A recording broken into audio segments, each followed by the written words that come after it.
Now joining the conversation, national security correspondent for the Washington Times and co-host of the Threat Status podcast, Ben Wolfgang, and a panel of experts to do a deep dive into how Golden Dome goes from inception to reality.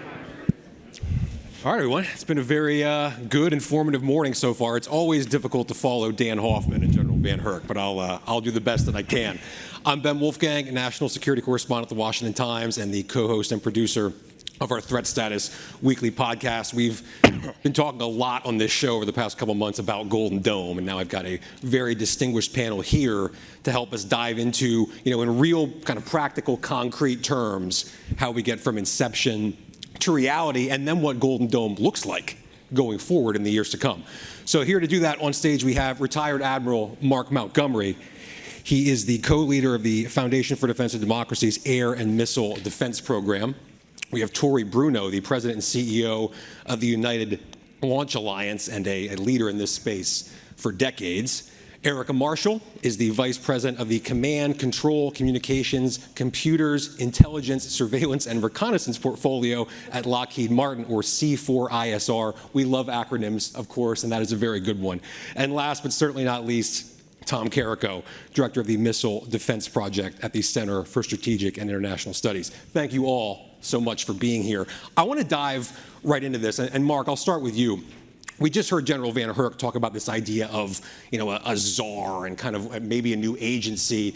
From your perspective, what does the federal government need to do or need to build or need to establish to get this done? Are the offices already there? Do we need something new? What does it look like from the federal government perspective from where you sit? Well, thanks. First, thanks for having me and for hosting this event. It's obviously very timely, I think, based on impending White House announcements. So I would generally agree with General Van Herk that we do need one person in charge. We need one person who both Secretary Hegseth, but also the Senate and House, one throat to choke. They need to absolutely have one person they can go to and say, what's the vision? What are the resources required? What are your gaps? How can we help? If we don't have that, if we end up having a four-service missile, one or two defense agency, collective consensus approach, I promise you, we will deliver 5 years late and suboptimally. So first and foremost, you need one person in charge. I will say one other thing. We did create the missile, and it should be a 4-star. To be able to carry the weight that's necessary, and I suspect, it'll be General Gutlein, you never know, but someone with a space and missile defense background. But the other thing that's really critical here is that we do what we failed to do in the defense of Guam fiasco that carried out over the last 5 years, and that's make the architect of the system be the people we actually pay to do missile defense architecture, the Missile Defense Agency. That's where the missile defense engineers are. The idea that CAPE, which is a DoD office, or OSD-RNE, another DoD office, or JIAMDO, a Joint Staff Office, or an individual service has the engineers necessary to architect this is laughable.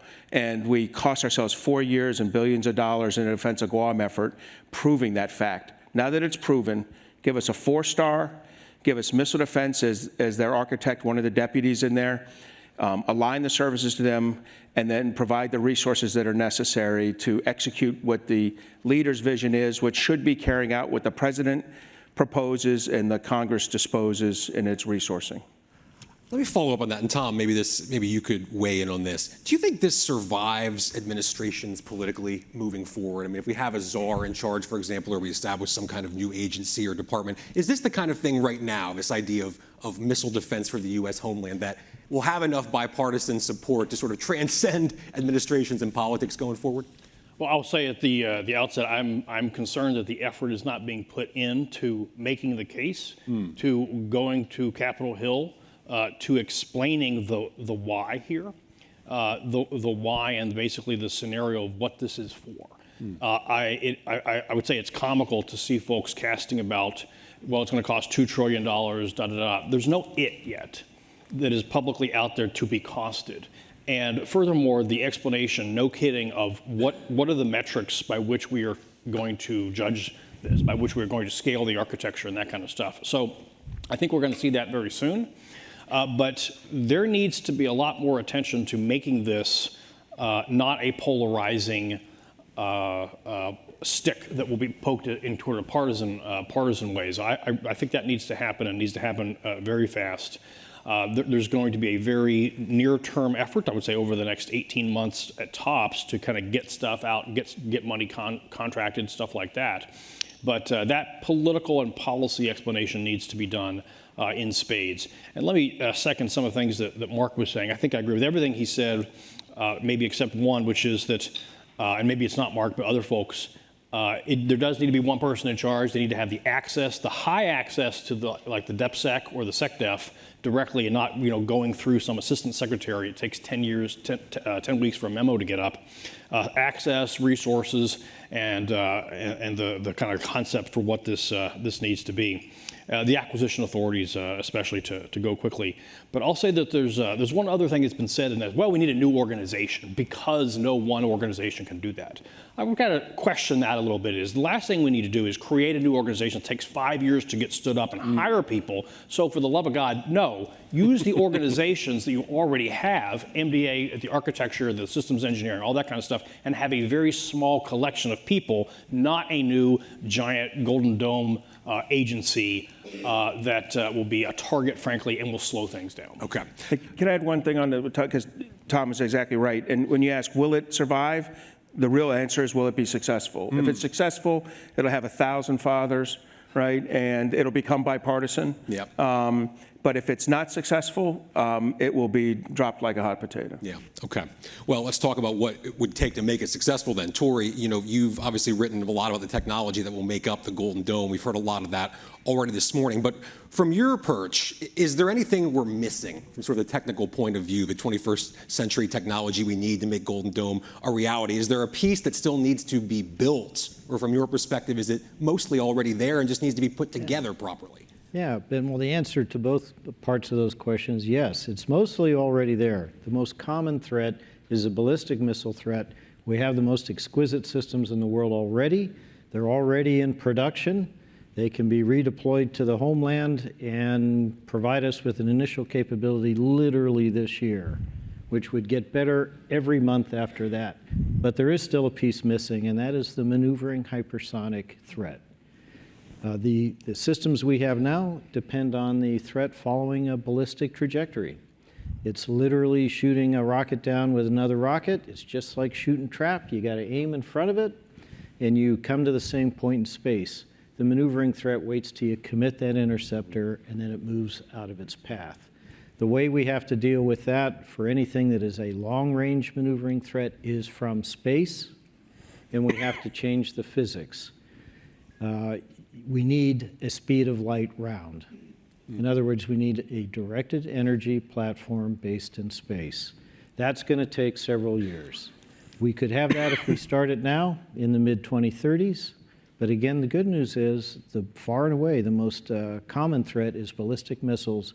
We can deal with that today. Let me drill on that directed energy weapon for a second, because I'm fascinated by this. So you think that's still, what, maybe 10 years away practically? No, the system is 10 years away. So directed energy is here now. The old joke for the old timers in the audience is, directed energy is always 10 years away, 10 years from now.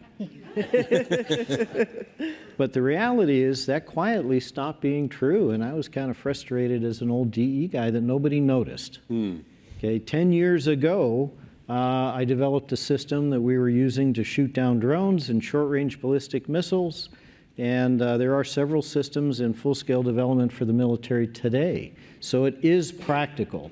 What's going to take us 6, 7, 8 years is to put that in a proliferated LEO constellation and tie that together with a battle management infrastructure to actually defend the homeland. Okay. Erika, I want to drill into one specific technical aspect here, and I think you're the perfect person to answer this. When you step back and look at the Golden Dome as a whole, what's it going to take from your perspective to unify space, air, land, sea, cyber operations into one decision-making framework under the command and control layer that we need for Golden Dome? No, excellent question. I love the points that have been made by the panelists. But as I step back and look at Golden Dome, I really see it as the defending the homeland in the context of making sure that we can sense and fight in all domains. That means space, that means all the way land, surface, subsurface, right? In order to do that, right? What we bring to the table, right, from a battle management and connectivity perspective, as well as command and control, right, is the brains, right? Command and control is the brains of the operation. It makes sure that it's enabling those sensors, enabling the data passage at the speed of the threat, so that the warfighter can make decisions. So to the point made, the commander has the information in order to defend the homeland with leverage of all of the effectors, both kinetic and non-kinetic, right? So that's the problem statement. I think we have I think we have significant capability today relative to that battle management and control, command and control capabilities. I also think there's an opportunity for us to really innovate at a speed that we haven't seen in that space, right? So what does it take? It takes making sure that we have resilient communications layers, right? So that we can operate in highly contested environments. We got to have assured reliability that the data is going to get to where it needs to be. In addition to that, we've got to make sure that we have the compute capacity to decide how to defend that threat in the most effective way, right? And we do that using our command and control capabilities. And there's an opportunity to really make sure that we're bringing the best breed, right? Not only those innovative depth, I'll call them the national treasures that make up the missile defense industrial base, but also the innovative commercial capabilities that we hear a lot about. So from my perspective, it really is, it's a no-fail mission that requires a no-fail team. So that means making sure that we have best of breed across all of industry to get after this problem in partnership across with government and with industry. Tory or Erika, we just heard from General Van Herk talk about how we need changes to acquisition and sort of how that process plays out. From the perspective of either of you, what do you want to see on that front from the federal government to make this entire thing just easier, faster, more efficient? Well, I'd say for that thing I touched on a moment ago, where we could have an initial Golden Dome capability literally by Christmas, that is able to simply be directed from the Pentagon. These are systems we already have in production. We already have them deployed. We already have a NORTHCOM. We simply need to bring them back to defend the homeland and then replace them in their expeditionary roles over time. For the space-based layer and the C4SI that ties that all together, it does need to be fast-tracked. It has to go faster. And the Admiral touched on that. A single command for all of this is what is essential to be able to tie this together and to make use of expedited acquisition rules. And I think I'd underscore the point that you made on speed. My opinion is that the risk is not going too fast, it's actually going too slow. It's not putting the capability out. It's not, to the question asked around, hey, is this a bipartisan perspective? It is. Defending the homeland, we all care about, I believe, right? And I think we have capability today that can really get after that problem. And to the points made, it's around fielding it, and an empowered individual having the ability to make decisions, get capability out, learning from that capability, and adjusting and moving at the pace. What could be more bipartisan? You protect my house, I'll protect yours. Exactly right. Hey, I want to be a little contrarian on this. I would not be pulling anything back from forward defended forces to here. The threat right now is really more intermediate range weapons at our forward deployed forces. China, and what we're talking about now is a Chinese and Russian capability that will impact our homeland over the next decade, and so having them. And secondly, my vision of Golden Dome, it's got to be more like 80% looking about the future, maybe even higher, and then 20% about the current systems, because I know that this goes completely illogical for President Trump, who thinks fairly consistently about what happens on his watch. This is about thinking about a condition 5 to 10 years from now where we can defend ourselves against a very aggressive Chinese and Russian hypersonic cruise missile threat to our homeland. I wouldn't buy THAAD systems. I wouldn't buy Patriot systems. I wouldn't buy Aegis. I would not buy 30, 40-year-old technology to solve a problem that's coming 10 years from now. I would be investing in the space that both these organizations bring. I'd be investing in the space, and I'd be investing very deliberately to have a system 5 to 10 years from now. Now, I'm saying that as a person who's not president, and our current president thinks in a very different way. So 80% at least looking towards space and looking forward, 20% to having a better defended asset list here in the United States. Well, Admiral, with all due respect, we should start both now, because it will take time to develop a space-based in future technology defense. But the money against that's being set maneuvering. aside, THAAD and Patriot, these are things in Aegis. These are things that cost $3 million to $20 million a shot. GBI is $100 million a shot. That'll suck up $25 billion faster you could, than you could imagine. And I want to invest in the things that we need in the future that are about the threat that's coming. THAAD and Patriot are not going to, they're going to defend us against Mexico and Canada. And despite how we're treating them today, they are not our adversary. Well, let me get in here. I've got to get in here. Jump in. I'm going to be contrarian too, in a different way. Mark, I agree with you that that we do need to emphasize heavily on the future stuff. But the good news is, just take a look at the reconciliation bill. You see THAAD and PAC-3, and I'm all for that in the near term because we do have to have both of those. But I'll say a lot of that money is in the munitions pot as opposed to the Golden Dome pot. But I'll say, Mark, that I'll point out that if that's the emphasis, that's in tension with your previous comment that it has to be delivered and successful in the next 2 years. Because if it's all future stuff, there's not going to be anything delivered in the next 2 years. And finally, I would add, I don't think it is primarily about the ballistic threat at all. If I want to attack the United States of America and cripple our ports and airfields, I'm going to probably use a ton of garden variety cruise missiles. That's how you see it in Ukraine on a weekly basis and a daily basis. And that's what you just heard General Van Herk talk about in terms of domain awareness. It's been 3 years this summer since the Air Force was pinned with the Cruise Missile Defense of the Homeland mission. What have we got to show for it? Vanishingly little. Now we're beginning to build some OTHRs or news about building OTHRs. But I would say we got to focus not just on the ballistic stuff. No. Focus on the air and cruise missile threats. That would be, I think, the weapons of choice for a kind of attack on the United States below the perceived nuclear threshold. But I'd say, so don't forget that stuff, but we have to do both the near-term procurement I didn't and argue. the long-term. Tory said 2 years, not me. I actually think it's a 5 to 7 to 10 year problem, and that's where we should put our emphasis. So I agree with you. I think we agree violently. We need to emphasize that, and I do agree. It's it's conventionally armed hypersonic cruise missiles that I think that are going to be, and from the Russians, they'll be nuclear powered, but not nuclear warheaded. And I think this is something we're going to have to think about 5 to 7 years from now. Right now, we need to defend our forward deployed forces against the IRBM. So we need THAAD, we need Patriot for that, we need Aegis. We need to do a much better job of that. And we need to integrate it with C2BMC and all the other great systems out there. But for defense of the homeland, it's going to have to be, I think, space-based. I agree, directed energy be part of it, other kind of things. And I think it's 5 to 7 to 10 years away. And that's where I put the vast majority of of the Golden Dome money. And you're right, that's what the reconciliation says. But, again, the president has a history of, at least over the last 3 months, of not spending money where it's appropriated. So I think we need to constantly emphasize space-based first. Well, Ben, did you know this was going to be so feisty? I was hoping so, if I can be quite so honest. How about 50-50, Admiral? Will you meet me in the middle? Yeah. I like the middle, because it really is an and, right? Homeland defense is a now problem, it's a future problem, Yeah. right? And you really can't do one or the other. I think that's a really critical point. And I'd like to make the point that the existing systems, things like PAC-3, Aegis, C2BMC, there's a lot of innovation going into those capabilities and systems today. And I have a real-world example. Specifically in Red Sea operations, our Aegis system was deployed. We were dealing with massive advanced threats.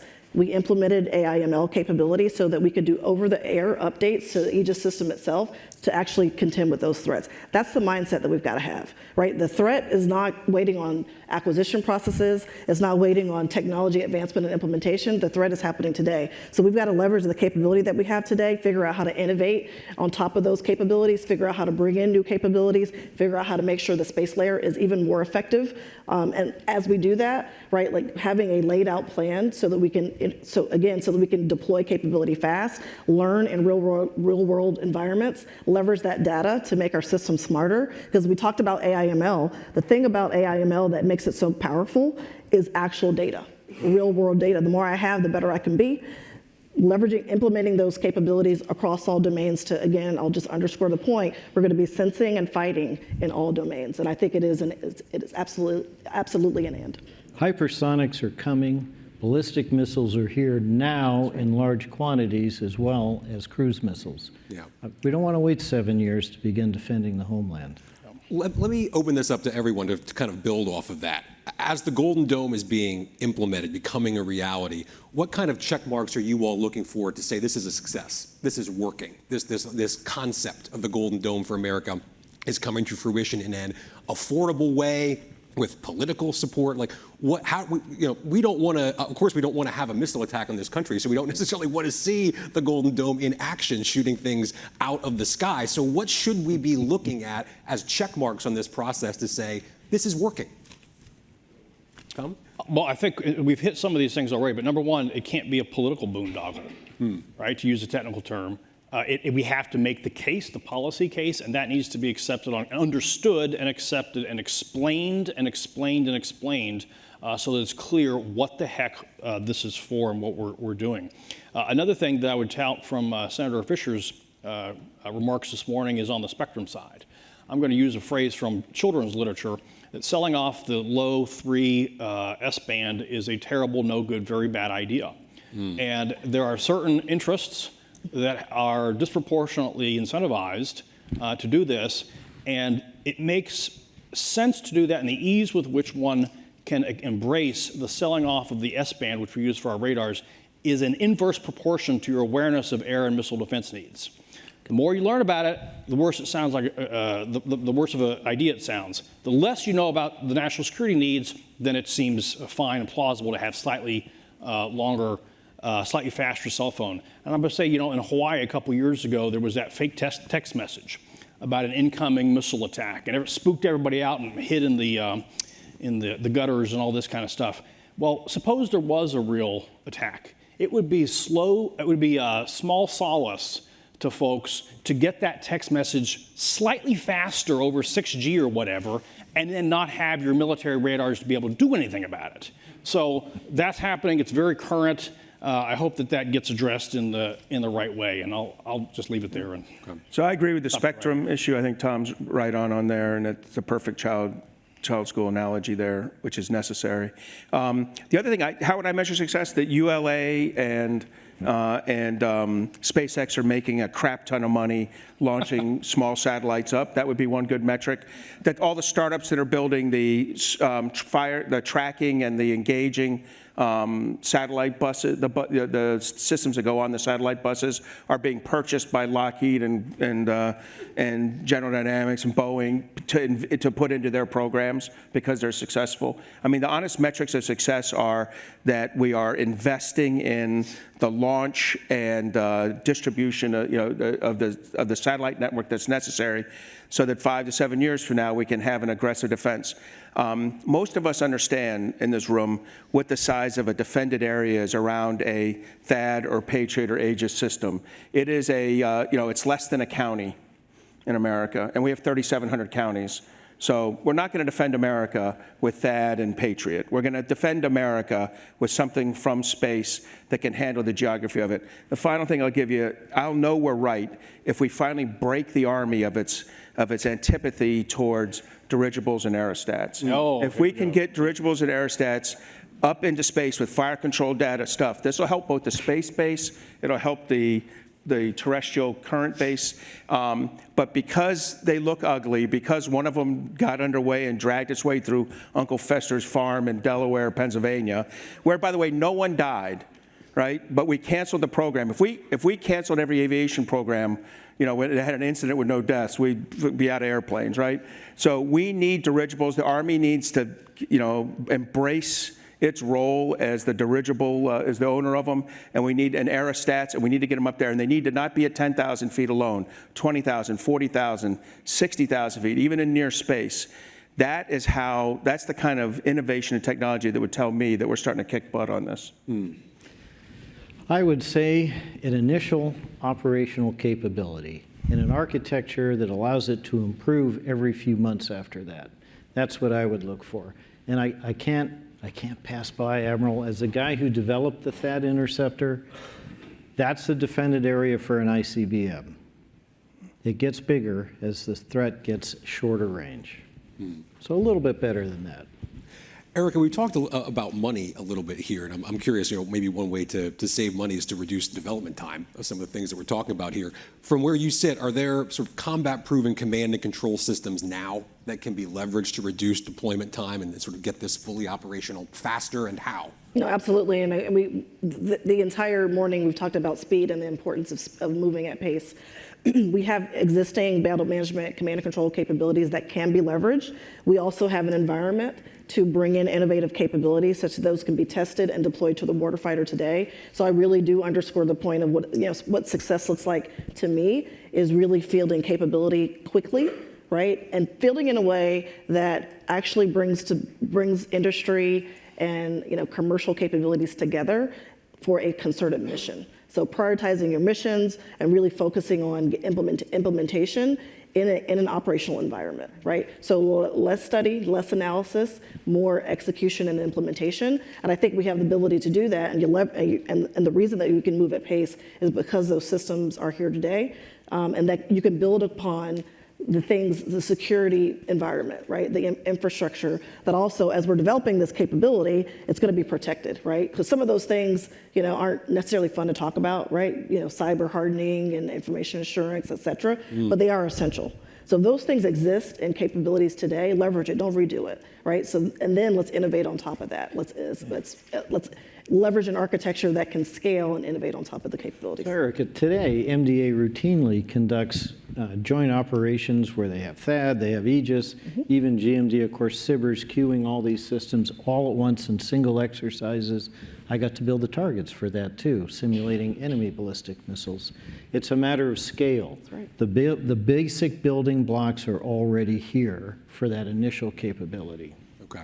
Glenn Van Herk told us what the actual acquisition key here is, which is we have to allow some failure, and not Nunn-McCurdy breach failure where you're $70 billion into a Sentinel and realize it's $140 billion. But the kind of failure that you go early on, you go to a PEO, you go test this system, go develop an idea, run with it. If it doesn't work, it's okay. You're not fired. You do it 2 or 3 times, I'm going to draw a conclusion about you. But we need to allow failure. We don't allow that. And to prevent failure, we throw time and money at problems till they become the equivalent of Nunn-McCurdy breaches, even if we don't call it that. So we absolutely have to, allow innovators to innovate, allow a failure rate that is closer to a startup failure rate of 70%, and not the DoD failure rate of 0.1% with no one to blame. Let me say one other thing in terms of the metric of success. In December of 2023, we put out a report called Getting on Track, which is like 100 pages long, everything you might want to know about space sensors for the missile defense mission specifically. And I think it's fair to say we were basically banging our spoon on the high chair saying, don't lose track of the fire control quality requirements for the missile defense mission. There's all kinds of other interesting things going on in space. And please, for the love of God, would you try to leverage the literal HBTSS program as opposed to go and having SDA completely rejigger it and do their own thing and start from scratch and lose time. And that's why I think a key provision, which was mentioned on the last panel, of literally accelerating the HBTSS program, the only program called out in the executive order, I think is important. It has the opportunity now to just move that out. And so in terms of a metric of success, 2 years from now, we should see HBTSS or something very close to it on contract and being produced. That would be important. Okay. This has been a fiery panel so far. We're down to the last 7 minutes here, so let's see if we can make it even fierier. I want to talk about the defense industry angle to this. We have a lot of industry folks in the room, of course. Sources close to the White House have told us there's been heated deliberation among the president's advisors over which defense contractors to put in the lead, with the specific question centering on the extent to which newer players in the defense industrial scene might be involved. Of course, we had the Reuters story that I'm sure everyone in this room has read about Elon Musk's rocket and satellite company SpaceX, along with Palantir and Anduril emerging as potential front runners for some contracts for the Golden Dome. So I'll open this up to Tom and Mark first, and certainly if our industry folks want to weigh in, you're more than welcome. But could a SpaceX, Palantir, Anduril alliance in some form or another get this done, or wouldn't Lockheed, ULA, other sort of major players in the scene need to be involved? I guess, is there a danger that this entire Golden Dome gets hamstrung from the bat, depending on how these contracts are doled out by the administration? Well, that's where I think empowering the person in charge with a whip and with the culture and with the incentives to hold to account whoever it is. And I think it absolutely has to be multiples. But figuring out the structure and the relationship between the industry team or consortia or whatever it is to that person is going to be really important. And I think I know the Reuters story you're talking about, but there is not going to be, I don't think there can be one person in charge. I think we ought to be talking about the characteristics and ingredients of how that will succeed. Getting stuff on contract quickly, having very clear metrics, but also the ability to adapt, but also making sure that it's going to be a mix of traditionals and non-traditionals, or as I like to say, old primes and new primes. But nevertheless, it's going to be really critical to not neglect the quote-unquote legacy folks that have been doing the missile defense mission for decades. And so get the best of the tech bros and get the best of the operators and listen to the operators and listen to the MDA that's been doing this for a very long time. Otherwise, you miss an opportunity and may not ask the right questions. And so I think asking the right questions and leveraging the best out of all the different folks will be critical. Yeah, I'll pick up on that. I agree. Do I think Palantir, Anduril, and SpaceX will all be part of the solution? Yes. Do I think they'll be the solution? No. I mean, SpaceX, I hope UAL catches up with them in this. SpaceX, by definition, is going to be launching a crap ton of satellites in support of this. And I'm excited about that. Those companies and a few others have driven down the cost of launch dramatically and reversed some really bad mathematics on space. So I think they'll be part of it. But exactly, none of the three companies that we mentioned there are actually shooting things down right now, and there's a lot of companies that are. And if I can mention one other thing, I've heard this rumor of like, we'll provide this to you as a service. I couldn't think of anything stupider than allowing a defense industrial-based company to provide us as a service. And if you need proof, I just got back from Ukraine, where I was training again for a couple weeks, and the same stuff is going on with SpaceX and Ukrainian access to targeting information. Elon Musk is not the Secretary of State of this country. He's not the Secretary of Defense. He's not anything. And the idea that these companies think that they can, that they could somehow provide this as a service, they're not war-fighters. Right? The warfighters are the military. You sell this stuff to the military, and the military will operate it. I don't even believe in a COGO, a contractor-owned, government-operated model. This needs to be you build a product, we pay you for it, you give it to us, and we operate it. That's the only way to do this. And any other iteration of that, it would be a significant error by the Trump administration, and one that would immediately be walked back by the next administration, the next normal administration that came in. Sorry. Well, I guess I agree with almost everything Tom and Mark said. I'd just add to that conversation that missile defense is complex. There's a couple of fundamentals. You need to have a layered defense. When they're shooting at your house, you want more than one shot at it. And you want those shots to use different physics so that the adversary doesn't figure out the one thing that defeats one of those layers and it leaks all the way through. It's going to take multiple people to do this job. There's a place for those guys? Absolutely. Some of the things I've heard talked about, though, concern me a little bit. There's no one easy fix in this. And I've heard Brilliant Pebbles come back several times. I worked that program back in the 90s. In the early 2000s, I developed the MKV, multiple kill vehicle, little kill vehicle, about 10 pounds, about this big. It's the thing you would put in space. It's pretty awesome. But that's not actually the right solution because it doesn't address the maneuvering hypersonic threat. If we're going to spend the time and money to put a system based in space that's proliferated, it's got to be directed energy. Erika, I'll give you the last word with the 2 minutes we have left. What does sort of the cooperation between defense contractors moving forward look like to you? Right, and we, from a Lockheed Martin perspective, is one of the things that we really thrive upon, right? Making sure that as we're solving really hard problems, which this one is, the Golden Dome for America problem is very challenging, right? And we've talked about that all the way to the, gliding hypersonic gliding vehicles, right? We've got to be able to address that threat. We've got to be able to address the ballistic missile threat. All of those things matter, right? When you're solving hard problems, you want the best and the brightest in the room to solve it.